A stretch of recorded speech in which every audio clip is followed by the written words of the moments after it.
మహోన్నతుడైన దేవ, కృపా సత్య సంపూర్ణుడా, నీ ఘనమైన శ్రేష్టమైన ఉన్నతమైన నామాన్ని బట్టి వందనాలు. నీ మాటలు ధ్యానిస్తుండగా నీ దాసుని మరుగు చేసి నాతో మాతో మీరు మాట్లాడమని.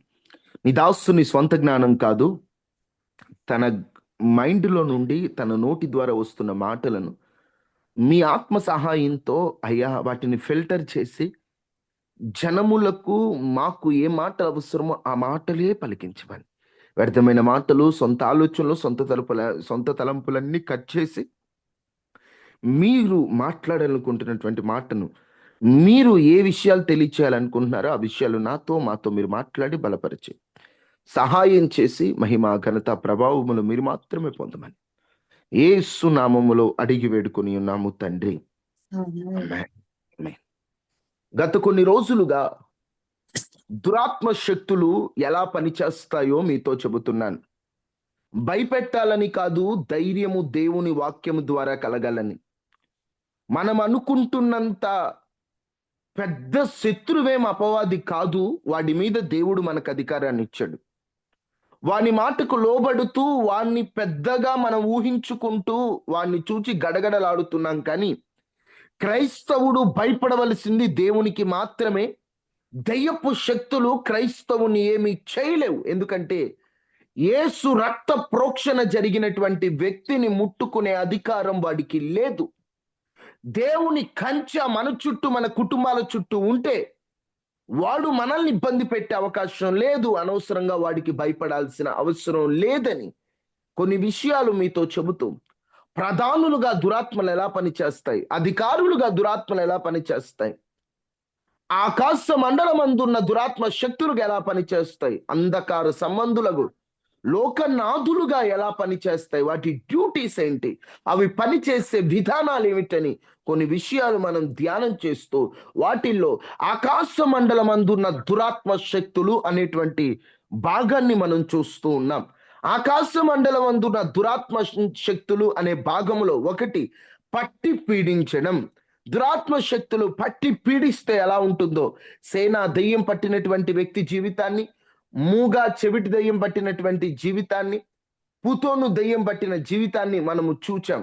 ఆ తర్వాత బయట నుండి దాడులు చేయటం, పీడకలల రూపములో చేతబడి చిల్లంగి శక్తులు నిద్ర రానివ్వకుండా, ప్రశాంతత లేకుండా ఎలా దాడి చేస్తాయి అంటే బయట నుండి పీడించడం.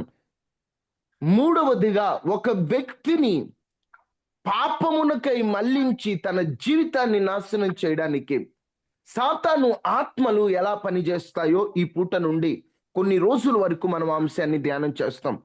ఒకటి గుర్తుపెట్టుకోండి, మనిషి మంచోడే, మనిషి వెనకాల అపవాది ఇలా జయిస్తున్నాడు అన్నందుకు కొంతమంది తెలివిగా ఏం చేస్తారంటే కొన్ని పనులు చేసి, నేను కాదు చేసింది, నా వెనుక సాతాను గడు చేశాడు ఇదంతా, నాకు తెలియదమ్మా, నేను ఎందుకు ఇలా చేసా నాకు తెలియదు, నా వెనుక ఇదిగో, నా వెనుక ఏదో జరిగింది అని పాపం మొత్తం సాతాను మీద నెట్టేస్తుంటారు. నేను చెప్పేది ఏంటంటే, సాతానుగాడికి నువ్వు అవకాశం ఇవ్వకుండా నీ మీద దాడి చేసేటువంటి, అంటే ఒక మాటలో చెప్పాలంటే నీ ద్వారా పాపం చేయించేటువంటి ఆ అవకాశం వాడికి ఉండదు. నువ్వు అవకాశం ఇస్తే తప్ప, నువ్వు ఛాన్స్ ఇస్తే తప్ప వాడి నీ దగ్గరికి రాలేదు. ఇప్పుడు అపవాది తాగుబోతు దెయ్యం పనిచేస్తుంది. మా దగ్గరకు వచ్చి మమ్మల్ని తాపీదే, ఇతన్ని ఎందుకు దాపిస్తుంది? అతను అవకాశం ఇస్తాడు, దానికి అవకాశం ఇస్తాడు కాబట్టి అతనిలోకి వచ్చి అతన్ని ఇంకొంచెం ముందుకు నెట్టుద్ది. అర్థమవుతున్నాయి నా మాటలు? కొంతమంది మొత్తం అపవాది మీద నెట్టి ఇల్లు తప్పించుకుంటుంటారు కదా. పని చేసేది సాతానుగాడు. ఎవరు అవకాశం ఇస్తే వారిలోకి వస్తుంటాడు. వాడికి అవకాశమే ఇవ్వకూడదు. వాడు అవకాశం ఇవ్వకుండా మన దగ్గరికి రాలేడండి. వాడికి అధికారం లేదు. దేవుడు వాడికి ఒకటి, మనిషి అవకాశం ఇవ్వకుండా వారిలోకి వెళ్ళే అధికారం వాడికి లేదు. రెండు, మనిషిని చంపేసే అధికారం వాడికి లేదు. ఆ రెండు అధికారాలు దేవుడు వాడికి ఇవ్వాల. వాడు చంపేడు, అంటే చావడానికి ప్రేరేపిస్తాడు, లేదా ఇతరులు చంపడానికి ప్రేరేపిస్తాడు, కానీ వాడి డైరెక్ట్ గా చంపే అధికారం లేదు, మనం అవకాశం ఇస్తే తప్ప. మళ్ళీ నువ్వు అవకాశం ఇవ్వకుండా వాడు నీలోకి రాలేడు డైరెక్ట్ గా. నువ్వు అవకాశం, నువ్వు ఛాన్స్ ఇస్తే తప్ప సాతాను నీ దగ్గరకు రాలేదు. సాతాను ఆత్మలు ఎలా పనిచేస్తాయో బైబిల్లో చాలా రకాలుగా ఉన్నాయి. కానీ ఒక 3 విషయాలు ప్రకటన గ్రంథంలో రాయబడి ఉంటాయి. అపవాది ప్రాముఖ్యంగా పనిచేస్తున్నటువంటి 3 సందర్భాలు ఉంటాయి. ఒకటి యెజబెలు ఆత్మ, 2 మహాసర్పమగు ఆత్మ, 3 బబులోను తల్లిగా బబులోనులో పనిచేస్తున్న దురాత్మ. చెప్పండమ్మా. ఒకటి యెజబెలు ఆత్మ, 2 మహాసర్పపు ఆత్మ, 3 బబులోను ఆత్మ. ఈ 3 రకాలుగా, అంటే ఒకటే సాతానుగాడు, వాడి కింద అనుచరులు వారు ఒక్కరే, కానీ వారు పనిచేసే విధానం వేరుగా ఉంది. ఈ ప్రకటన గ్రంథంలో రాబోయే ఉగ్రత గురించి మాట్లాడుతూ, రాబోయే శిక్షల గురించి మాట్లాడుతూ, ఈ బబులోను అనేటువంటి పట్టణములో పనిచేస్తున్నటువంటి స్త్రీ రూపములో పనిచేస్తున్న ఈ దురాత్మకై ఎంత శిక్ష ఉందో ఇక్కడ మాట్లాడుతూ, ఎందుకు ఆ దురాత్మలకు ఎక్కువ శిక్ష ఉందంటే, ఆ దురాత్మలు భూమి మీద అటు ఇటు సంచరిస్తూ మనుష్యులని ఒక ట్రాప్లోకి నడిపిస్తుంటాయి ఈ దురాత్మలు. అందుకనే శిక్ష వేసే సమయంలో ప్రత్యేకంగా వీటిని మెన్షన్ చేస్తున్నారు. ఇదిగో బబులోను, బబులోనులో పనిచేసినటువంటి దురాత్మ. ఈ బబులోను పట్టణమను మహాస్త్రీ అని ఎందుకు మెన్షన్ చేశాడంటే, ఇవి ఇవి మెయిన్ అన్నమాట. ఈ సాతాను ఇప్పుడు ప్రధానుల్లో పనిచేసేటువంటివైనా, అధికారుల్లో పనిచేసేవైనా ఇవి ఉంటాయి అన్నమాట. ఈ బబులోను మహాపట్టణము అనేటువంటి ఒక కేటగిరీకి చెందిన దురాత్మలు ఉంటాయి. దురాత్మలకి శిక్ష వేసేది కూడా దేవుడే కదా. పాతాళములు, నిత్య నరకములు, అగ్నిగుండములు, అగ్నిగుండములో శిక్ష వేసే సందర్భాన్ని దృష్టిలో పెట్టుకొని, ఇదిగో ఈ మహాబబులోనుకు ఉంటది శిక్ష, ఈ దురాత్మకు ఉంటది శిక్ష, ఇది మనిషిని చాలా పాడు చేస్తుందని కొన్ని రకాలు, మనిషిని ఎలా పాడు చేస్తుందో కొన్ని రకాలు చెప్పారు. యెజబెల్ ఆత్మ ఒక రకంగా పనిచేస్తుంది, మహాసర్పపాత్మ ఒకలా పనిచేస్తుంది. ఇక్కడ రాయబడి ఉన్నటువంటి ఈ బబులోను ఆత్మ ఒకలా పనిచేస్తుంది. ఈ మూడింటిని ఎందుకు చెప్తున్నానంటే, ఈ 3 కూడా దేవుణ్ణి నమ్ముకున్న, దేవుని సంఘములో సభ్యులుగా ఉండి అవకాశం ఇచ్చే వారి కొరకు ఎదురు చూచే దురాత్మలు ఇవి. ఎవరైతే యేసు రక్తపు కంచె వేయబడి పరిశుద్ధాత్ముని చేత నింపబడి యేసు నామములో బాప్తిసం పొందిన వారికి వీటి మీద అధికారం ఉండదు. కానీ ఆ వ్యక్తి దేవుణ్ణి విడిచిపెట్టి పాపమునకై అధిక ప్రాధాన్యత ఇచ్చి రమ్మని పిలిస్తే రెడీగా ఉంటాయి. యెజబెల్ ఆత్మలు సంఘంలో పనిచేసే ఆత్మలే, మహాసర్పపాత్మలు సంఘములో. అక్కడ మీరు చూస్తే సూర్యుని ధరించి చంద్రుని మీద నిలిచినటువంటి ఒక స్త్రీ ప్రసవ వేదన పడి బిడ్డను కన్నప్పుడు ఆ కన్న బిడ్డను మృంగటానికి సర్పం ఎదురు చూస్తూ ఉంటది ప్రకటన గ్రంథంలో. ఆ సర్పం ఎందుకు ఎదురు చూస్తుందంటే, ఆ సంఘములో నుండి వచ్చినటువంటి ఆత్మలను, లేదా సంఘములో దేవుడిచ్చిన వాగ్దానాలను, దేవుడు నీ పట్ల కలిగి ఉన్న ఉద్దేశాన్ని, ప్రణాళికని పాడు చేయాలి, నాశనం చేయాలనేటువంటి పన్నాగంతో ఒక దురాత్మ. ఇవి ఎలా పనిచేస్తాయో మీకు అర్థమయ్యేటట్టు చెప్తాను. యెజబెల్ ఆత్మ ఎలా పనిచేస్తుందంటే, సంఘంలో తప్పుడు బోధల్లోకి సంఘాన్ని తీసుకెళ్ళి సంఘంలో పాపం పెరిగేటట్లు చేసి సంఘాన్ని నాశనం చేయడమే యెజబెల్ ఆత్మ పని. ఇప్పుడు ప్రకటన గ్రంథంలో ప్రారంభంలో కొన్ని సంఘాల గురించి చెప్తారు. ఎన్ని సంఘాలు కనపడతాయి అక్కడ? 7 సంఘాలు. 7 సంఘాలు. ఇప్పుడు ఆ 7 సంఘాలు ఎఫెసు, స్ముర్నా, పెర్గము, తొయతైరా, సార్దిస్, ఫిలదెల్ఫియా, లవోదికీయ, 7 సంఘాలు కనిపిస్తాయి కదా. ఇప్పుడు సంఘపు దూతలు అంటే ఎవరక్కడ? సంఘపు దూతకి ఇలాగూ రాయమంటే సంఘ దూత అంటే ఎవరక్కడ? సంఘ కాపరి. సంఘ కాపరి. ఇప్పుడు సంఘ కాపరులకు రాస్తూ యెజబెలను స్త్రీని నీ ఉండనిచ్చుచున్నావు అంటే, ఇప్పుడు ఆ దురాత్మ ఎక్కడ పనిచేస్తున్నట్టు? యెజబెల్ చచ్చిపోయింది ఎప్పుడు. యెజబెల్ ఎవరంటే ఆహాబు భార్య, ఏలియా కాలంలో పనిచేసినటువంటి స్త్రీ. ఆ స్త్రీ ఇప్పుడు మళ్ళా బ్రతికొచ్చిందని కాదు, ఆనాడు ఆ స్త్రీలో ఏ దురాత్మ అయితే పనిచేసిందో యెజబెల్లో, అదే దురాత్మ యెజబెల్ పేరు చెప్పుకొని పనిచేస్తుంది. ఎక్కడ పనిచేస్తుంది? సంఘములో. నాడేమో ఇజ్రాయేల్లో పనిచేసింది, నేడు సంఘంలో పనిచేస్తుంది. సంఘంలో పనిచేసి ఏం చేస్తుంది? ఒక్కసారి ఆ మాట కూడా చూద్దాం. ప్రకటన గ్రంథం 2వ అధ్యాయం. ప్రకటన గ్రంథం 2వ అధ్యాయం. అక్కడ మీరు గమనిస్తే 20వ వచనం. అయినను నీ మీద తప్పు ఒకటి నేను మోపవలసి ఉన్నది, ఏమనగా తాను ప్రవక్తిని అని చెప్పుకొనుచున్న యజబేలను స్త్రీని నీవు ఉండచుచున్నావు. ఆ స్త్రీ ఏం చేస్తుంది?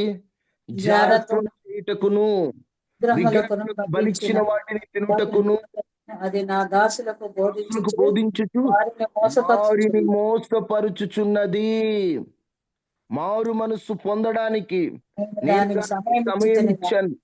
అది తన అది జారత్వం విడిచిపెట్టి దాని జారత్వం విడిచిపెట్టి మారు మనసు పొందనల్లదు.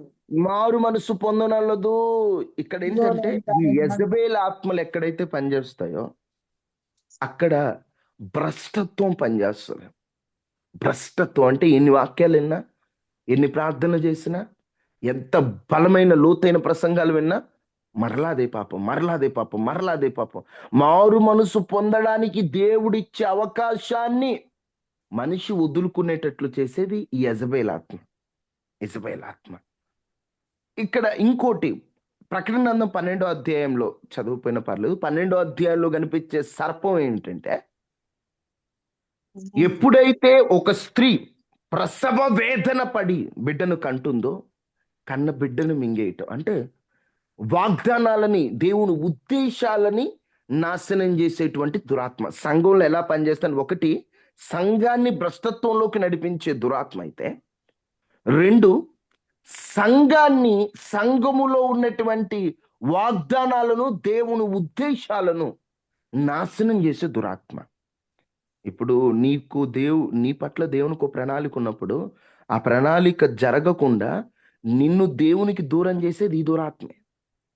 ప్రార్థన చేసుకోనీయకుండా దేవుని వాగ్దానాలను, దేవుడు నీ పట్ల గొప్ప ప్రణాళిక కలిగి ఉంటే అసలు నువ్వు వేస్ట్ గాడివి, నువ్వు పనికిరాని దానివి, నువ్వు దేవునికి పనికిరావని నిన్ను వెనక్కి లాగేది ఈ దురాత్మే.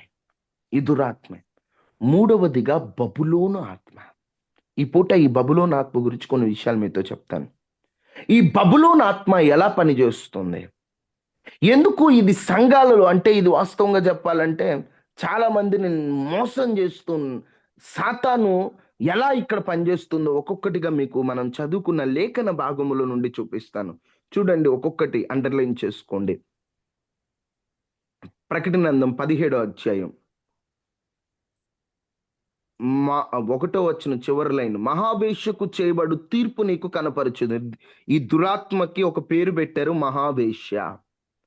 ఆ తీర్పుని యోహాను గారు దర్శనంలో చూస్తున్నారు. భూరాజులు ఆమెతో వ్యభిచరించిరి, భూనివాసులు ఆమె వ్యభిచార మద్యములో మత్తులైరి. ఈ దురాత్మ చేసేటువంటి పని ఏంటంటే మనిషిని వ్యభిచార మత్తులుగా చేయటం. ఏ మత్తులుగా చేయటం అమ్మా? వ్యభిచార మత్తు. మత్తు అంటే ఏంటి? మత్తు ఒక మాటలో చెప్పాలంటే, మత్తు అంటే స్పృహ లేకుండా ఒకే ఒక్క స్పృహలో ఉండి, ఇప్పుడు మందు తాగిన వాడు ఉన్నాడు, వాడు మత్తులో ఉన్నాడు అంటారంటే ఏంది? వాడు ఆ మందు తాగిన స్పృహలో ఉండి ప్రక్కన ఏం జరుగుతుందో వాడికి అర్థం కాదు. మత్తు ఇంజెక్షన్ చేశారనుకోండి, ఆ సిరంజ్ ద్వారా ఆ మందు లోపలికి పోవటం ద్వారా ఆ వ్యక్తి ఆ ఇంజెక్షన్ మాయలోనే ఉంటాడు. ఇక వేరే వాటి వైపు వెళ్ళలేడు. ఎందుకంటే ఆ ఇంజెక్షన్ పవర్ అలాంటిది, ఆ మద్యం పవర్ అలాంటిది, మత్తుల్లా మారుస్తుంది. ఇప్పుడు ఈ దురాత్మ చేసే పని ఏంటో తెలుసా? వ్యభిచార మత్తులుగా చేయటం. అంటే మనిషి మైండ్ని వ్యభిచారంలోకి మళ్ళిస్తుంది. ఈ మత్తులో వ్యభిచారంలోకి తీసుకెళ్ళడం వేరు, వ్యభిచార మత్తులో తీసుకెళ్ళడం వేరు. వ్యభిచారంలోకి వెళ్ళినోడు ఏం చేస్తాడు? ఆ పాపం చేసి తర్వాత వచ్చి మామూలుగా బ్రతుకుతాడు, కొన్నాళ్ళ తర్వాత మళ్ళీ వ్యభిచారం చేస్తాడు. కానీ వ్యభిచారం మత్తు అంటే ఏంటో తెలుసా? ఇక వాడికి ఏం అర్థం కాదు. ఇక అదే లోకం, అదే లోకం, అదే లోకం, అదే లోకం, అదే. ఇక అసలు సాతాను కూర్చుంటావే, నించుంటావే, ఇక ప్రతిసారి అవే కామ సంబంధమైనటువంటి దురాత్మ అండి ఈ బబులోను. బబులోనీయుల్లో అధికమైనటువంటి వ్యభిచార కార్యక్రమాలు జరిగాయి ఆనాటి కాలంలో.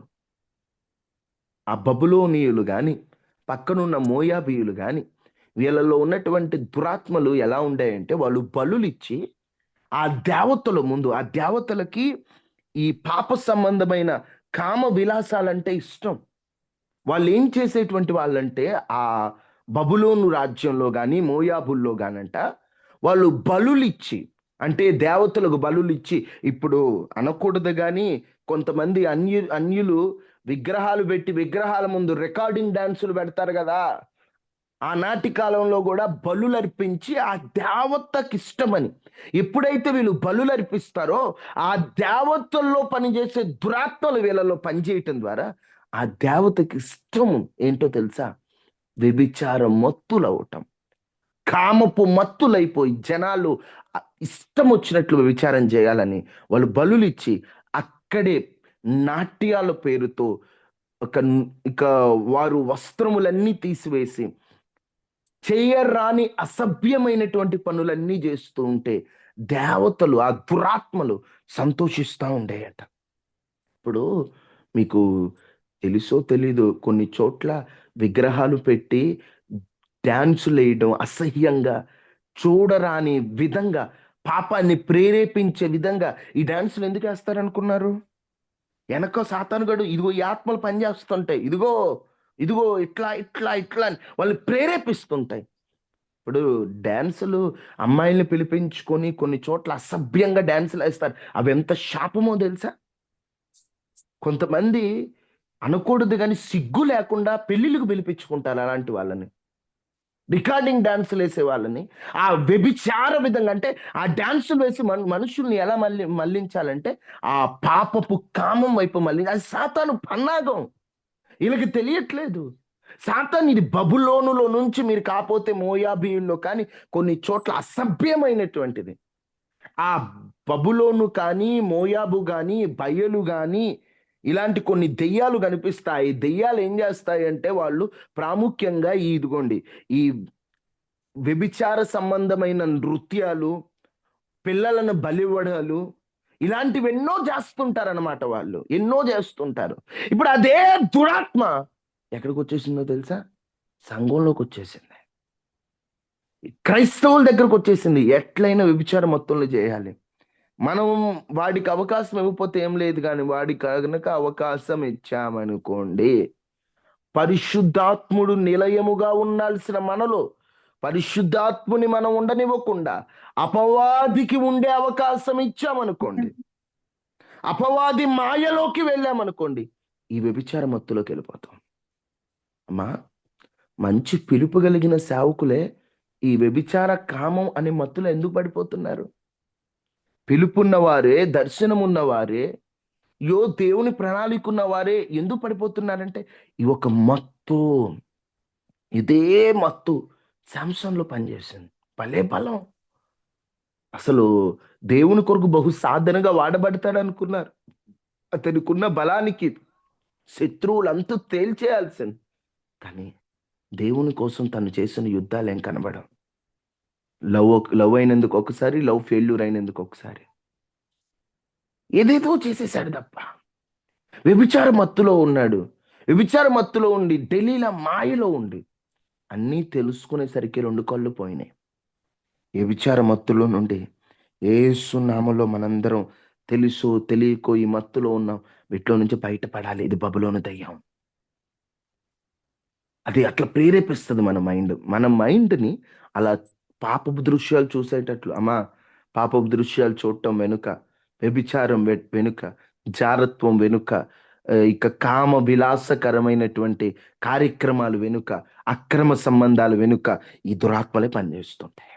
ఈ దురాత్మలే ఏంటంటే ఇవి మనిషిని అలా మత్తుల్లోకి తీసుకెళ్తుంటాయి. మత్తు మత్తు యెజబెలు జారత్వం చేయనిస్తుంది, కానీ ఈ దురాత్మలు ఇంకా మత్తుల్లోకి తీసుకెళ్తాయి జనాల్ని, మత్తుల్లోకి.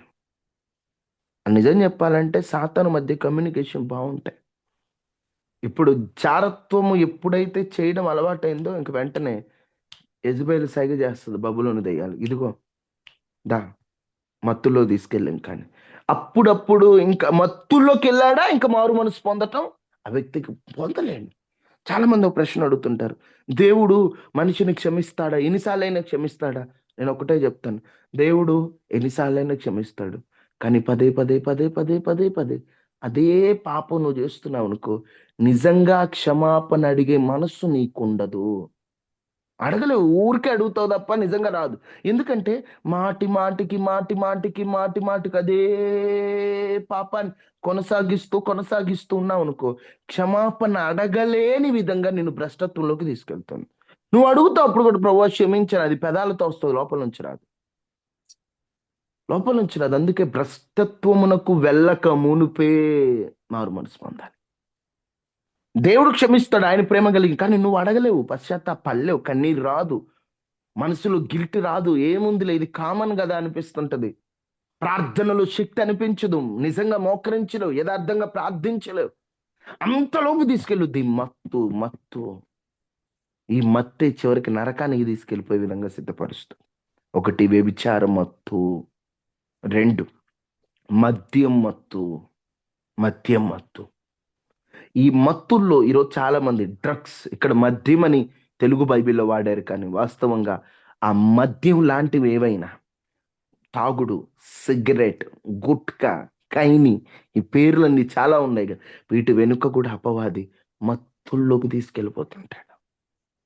6 అంగుళాల సిగరెట్కి 6 అడుగుల మనిషి బానిస అవుతాడు. సిగరెట్ లేకపోతే ఉండలేనంటాడు. అప్పులు చేసి మరీ తాగుతుంటారు. ఎంత దారుణంగా సాతాను వాళ్ళ మైండ్ని మ్యానిపులేట్ చేస్తాడంటే, అంటే వాళ్ళ ఆధీనంలో పెట్టుకుంటాడంటే, వాడికి ఇంట్లో పిల్లలకి ఫుడ్ లేకపోయినా పర్లేదు, చేతిలో ఏమీ లేకపోయినా పర్లేదు, తినటానికి తిండి లేకపోయినా పర్లేదు, కానీ వాడికి సిగరెట్ ఉండాలి, వాడికి మందు ఉండాలి, వాడికి ఏమి లేకపోయినా మందు ఉండాలి, వాడికి తిండి లేకపోయినా పర్లా, రోజులు రోజులు తినకుండా అయినా ఉంటాడు కానీ తాక్కుండా ఉండలేడు. సాతాను అలా మైండ్, వాళ్ళు ఇచ్చే అవకాశాన్ని బట్టి వాళ్ళ మైండ్ అలా పాడు చేస్తుంటాడు. మైండ్ అలా వాళ్ళకి తెలియదు పాప. కొంతవరకు తెలిసి అవకాశం ఇస్తారు, కొంతవరకు ఇంకా ఎప్పుడైతే అవకాశం ఇస్తారో తర్వాత ఏం జరుగుతుందో వాళ్ళు సరిగ్గా గ్రహించలేరు. అంతే, వాళ్ళ మైండ్ని సాతాను వాడి కంట్రోల్లో పెట్టుకుంటాడు. ఇంక మొత్తం సాతాను ఆధ్వర్యంలోకి వెళ్ళిపోతారు. సాతాను ఆధ్వర్యంలోకి వెళ్ళిపోయిన తర్వాత వాళ్ళు అప్పటికి జయిస్తే రాగలరు, కానీ వాళ్ళు కూడా సాతానుతో లింకప్ అయి ఉంటారు. లింకప్ అయి ఉండేటువంటి ఆ సాతాను, ఓకే, సాతాను గారు చెప్తాడు, నన్ను బయటికి పంపి మాకు నువ్వు అని. వెంటనే వాడు, సరే సరే ఇంక మన ఇద్దరికి ఓకే అన్నట్లుగా సాతానుని వాళ్ళ లోపల పెట్టుకుని బయటికి పంపించకుండా చూస్తూ ఉంటారు చాలా మంది. మద్యం మత్తు, ఇది కూడా ఒక దురాత్మే. ఎంత ఈరోజు మన భారతదేశంలో తెలుగు రాష్ట్రాల్లో ఎక్కువ పనిచేస్తున్న దురాత్మలండి ఇవి. తాగుద్దన్న తాగుతాడు, గుట్కాలు తింటుంటారు, కైనీళ్ళు పిచ్చి పిచ్చివన్నీ తింటా ఉంటే ఆరోగ్యాలు పాడు చేసుకుంటారు. నీ దేహము దేవునికి ఆలయం. దేవునికి ఆలయంగా ఉండాల్సిన నీ దేహములో, ఆ ఆలయములో మద్యం పోస్తావా? ఆ ఆలయంలో పొగ వదులుతావా? ఆ ఆలయంలో గుట్కాను వదులుతావా? దేవుడిచ్చిన ఈ శరీరం, నీ దేహమునకు చెరుపు దానిని తొలగించుకోమని వాక్యం చెప్తుంటే, దేహాన్ని పాడు చేసే గుట్కాలకైనా అలవాట్లకైనా ఎందుకు మనం ఛాన్స్ ఇవ్వాలి? ఎవరమైనా, స్త్రీలైనా, ఈరోజు స్త్రీలు తాగుతున్నారంటండి. స్త్రీల ఆ వ్యసనంలో పడిపోయారు, స్త్రీలు గుట్కాలు తింటున్నారండి, స్త్రీలు సిగరెట్స్ తాగుతున్నారు. నేను ఆ కళ్ళారు చూశాను. దురాత్మలు అలా పనిచేస్తున్నాయి. ఇది వ్యభిచార మద్యపు మత్తు జనాల మత్తుల్లోకి తీసుకెళ్తుంది. జాగ్రత్త, అవకాశం ఇవ్వద్దు. ఎక్కడ ఎవరైనా అవకాశం ఇచ్చిన వారికి ఉంటే బలంగా వారి కొరకు ప్రార్థించేద్దాం. ఒకటి వ్యభిచార మత్తు, రెండు మద్యం మత్తు. నెక్స్ట్, ఈ బబులోను కనిపించడం అయితే ధూమ్ర రక్తవర్ణము గల వస్త్రం ధరించుకొని బంగారం బంగారంతో, రత్నంతో, ముత్యాలతో అలంకరింపబడింది. చూడటానికి బయటకి సూపర్, భలే భలే అందంగా, రక్తవర్ణం అంటే మంచి ధూమ్ర రక్తం అంటే రెడ్ కలర్ లో చక్కగా బంగారంతో, రత్నాలతో, అసలు చూస్తే అబ్బా సూపర్ ఉన్నారు అన్నట్లుగా కనిపిస్తుంది. కానీ లోపల చేసేవి ఏహ్యమైన కార్యములతోనూ, ఏహ్యమైన కార్యములతో.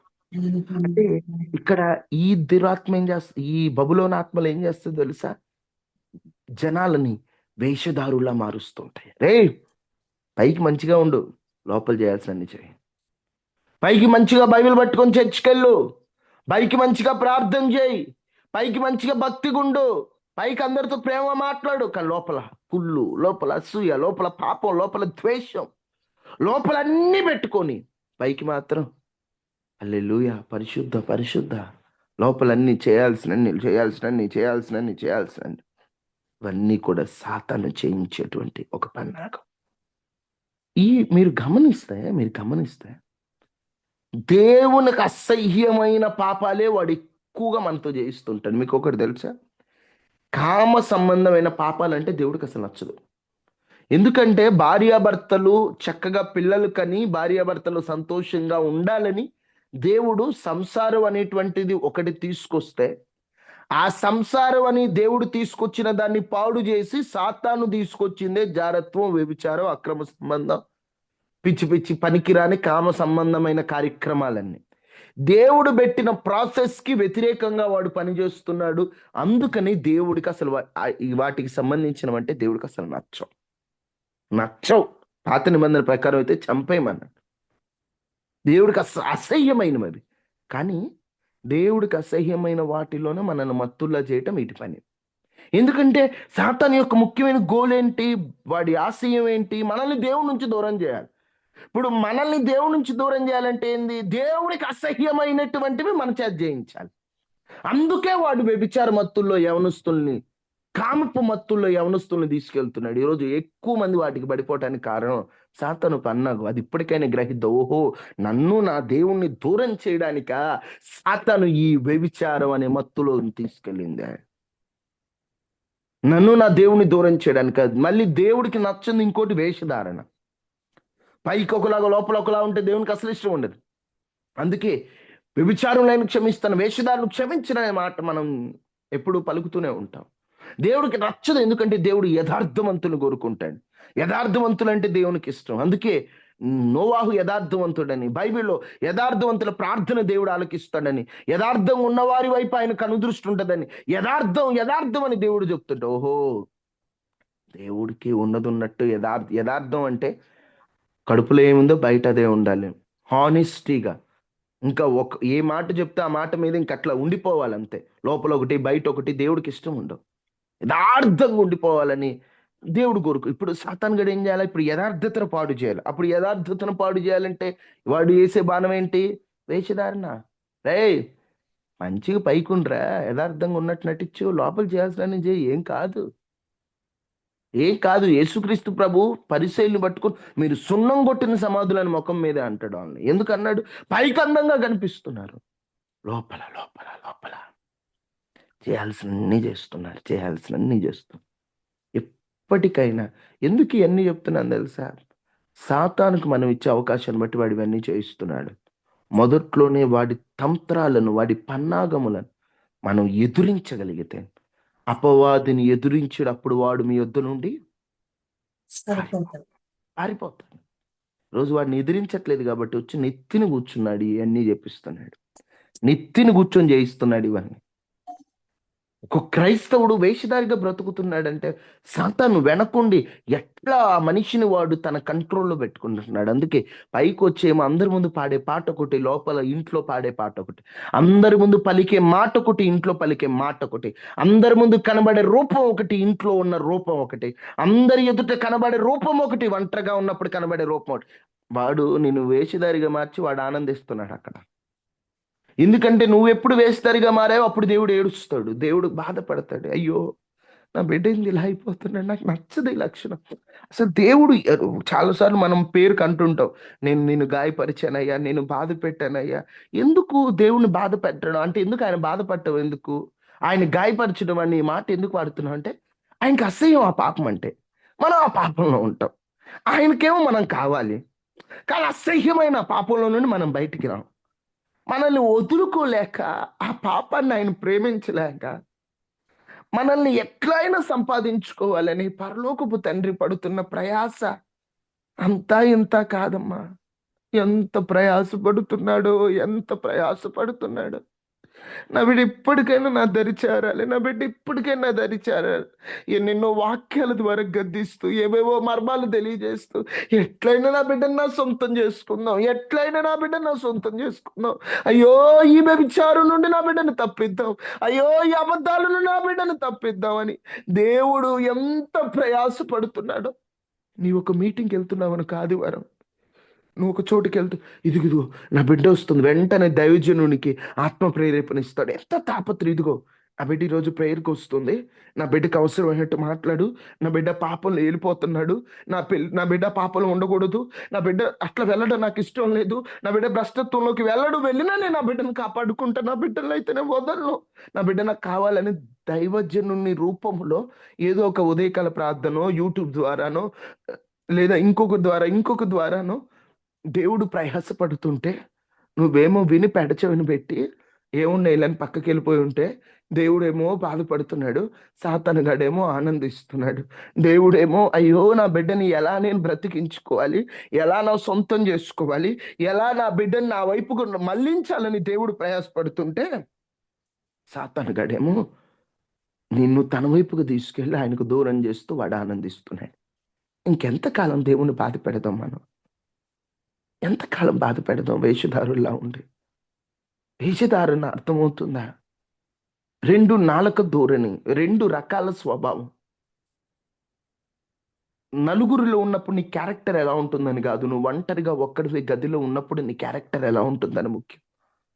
నలుగురిలో ఉన్నప్పుడు దేవుడు నేను చూస్తున్నాడు, ఒంటరిగా ఉన్నప్పుడు ఆయన కన్నుల్లో నువ్వు పాపం చేయడం చూస్తే ఆయన మనసు ఎంత, ఒక మాటలో చెప్పాలంటే ఏం పేరు పెట్టాలండి, ఆయన మనసు ఎంత పగిలిపోద్ది. మా భర్త ఉన్నాడు, బాగా ఇష్టపడి భార్యను చేసుకున్నాడు, భార్య వేరే ఓడితో కనిపించింది అనుకోండి, భర్త ఎంత నలిగిపోతాడండి. ఈలోక భర్తే అలాంటి ఏమన్నా వీడియో లాంటి ఏదన్నా వస్తే జనాలు భలే రియాక్ట్ అయిపోతారు, అయ్యయ్యో పాపం కదా అని. ఒక భర్తకి అలా ఉంటే ప్రాణం పెట్టాడండి. నువ్వు ఈ వేషధారంలో ఎన్నీల్లో ఉంటుంటే ఆయన ఎంత బాధపడతాడు. ఇప్పటికైనా ఇలాంటి వాటిల్లో వేషధారంలో ఉన్న వేటిలో ఉన్న బయటికి వచ్చి, ఒకటి యేసయ్యా నన్ను పట్టుకోయ్యా, నీ చెయ్యి ఆయనకు అందించి సాతానును బంధిస్తే నువ్వు బయటికి రాగలవు. 3 చెప్పాను బబులోను ఆత్మ పనిచేసి, మిగతావి రేపు చెప్తాను. బబులోను ఆత్మ, సర్పపాత్మ, యెజబెల్ ఆత్మ, వీటన్నిటి గురించి క్లుప్తంగా మనం ధ్యానించేద్దాం. 3 చెప్పాను. ఈ మూడిట్లో ఒక్కటి వేషధారణ లైట్‌గా నీలో ఉన్నా, వ్యభిచార సంబంధమైన కార్యక్రమం లైట్‌గా ఉన్నా, ఇదేనా మత్తులోను ఉన్నా, అడుగు అయ్యా, నేను గాయపరుస్తూ వచ్చాను, నేను బాధ పెడుతూ వచ్చాను, నీ గాయాన్ని రేపుతూ వచ్చాను, తెలిసి తెలిసి తెలిసి తెలిసి పడిపోయానయ్యా, పడిపోయానయ్యా, నన్ను క్షమించయ్యా, నన్ను క్షమించండి. ప్రతి ఒక్కరు ప్రార్థన చేసుకోండి, ప్రతి ఒక్కరు మోకరించండి.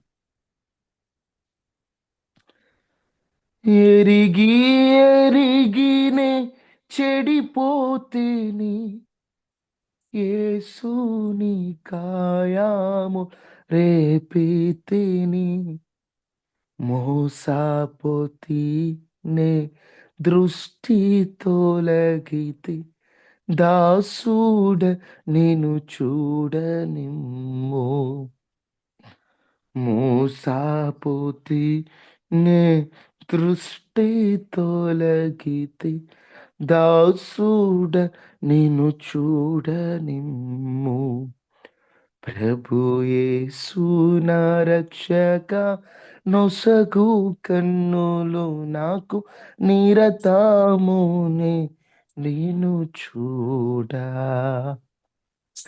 ఎరిగి ఎరిగినే చెడిపోతిని, యేసుని కాయాము రేపితిని, మోసపోతి నే దృష్టి తొలగితి, దాసుడ నిన్ను చూడనిమ్ము, మోసపోతి నే దృష్టి తొలగితి, దాసుడ నిన్ను చూడనిమ్ము. యేసయ్యా, యేసయ్యా, యేసయ్యా, అయ్యా ఎరిగి ఎరిగి చెడిపోయి మబులోను ఆత్మలు మాలో పని చేస్తున్నట్లయితే నజరేయుడైన యేసు నామములో ఆ సాతాను శక్తుల నుండి విజయం కలుగును గాక. అయ్యా, మమ్మల్ని స్వస్థపరచండి. నీ ఆత్మశక్తిని, నీ ఆత్మ బలాన్ని, నీ ఆత్మశక్తిని మాకు మీరు అనుగ్రహించమని ప్రభువా, మీరు మమ్మల్ని జ్ఞాపకం చేసుకోమని. మహాగణుడ, మహోన్నతుడు అయిన దేవ, కృపా సత్య సంపూర్ణానికి వందనాలు తండ్రి. మీరు మాతో మాట్లాడిన మాటలు బట్టి స్తోత్రాలు. మా ఆత్మీయ జీవితాన్ని పాడు చేస్తూ మమ్మల్ని పాపం వైపు మళ్లించే దురాత్మ శక్తుల గురించి మేము ధ్యానిస్తుండగా వాటిపై విజయాన్ని ఇచ్చి నిన్ను బాధ పెట్టకుండా నీకు లోబడి నీకు విధేయులుగా బ్రతుకున్నట్లు సహాయం చేయండి.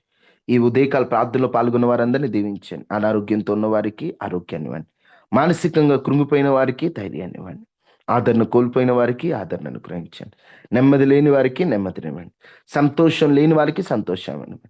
ప్రతి ఇంటి చుట్టూ కంచి వేయండి. వైరస్లు, అనారోగ్యాల ప్రమాదాల నుండి తప్పించమని తండ్రి నీకు వందనాలు. ప్రేమ కలిగిన దేవా నీకు వందనాలు. క్షమించే తండ్రి నీకు వందనాలు. కృప కలిగిన దేవా నీకు వందనాలు. అయ్యా, ఈ ఉదయకాల ప్రార్థనలో పాల్గొన్న వారందరినీ మీరు జ్ఞాపకం చేసుకోమని, ఈ వర్తమానం విన్న వారందరినీ మీరు దీవించమని అయ్యా, ప్రతి ఒక్కరి చుట్టూ మీ కంచె వేసి ఎటువంటి వైరస్లు, ప్రమాదాలు, అనారోగ్యాలు, యాక్సిడెంట్ లాంటివి దరి చేరకుండా క్షేమాన్ని ఇచ్చి ఆనందాన్ని, భద్రతను, ఆరోగ్యాన్ని ఇవ్వమని యేసు నామములో అడిగి వేడుకొని ఉన్నాము తండ్రి. ఆమేన్.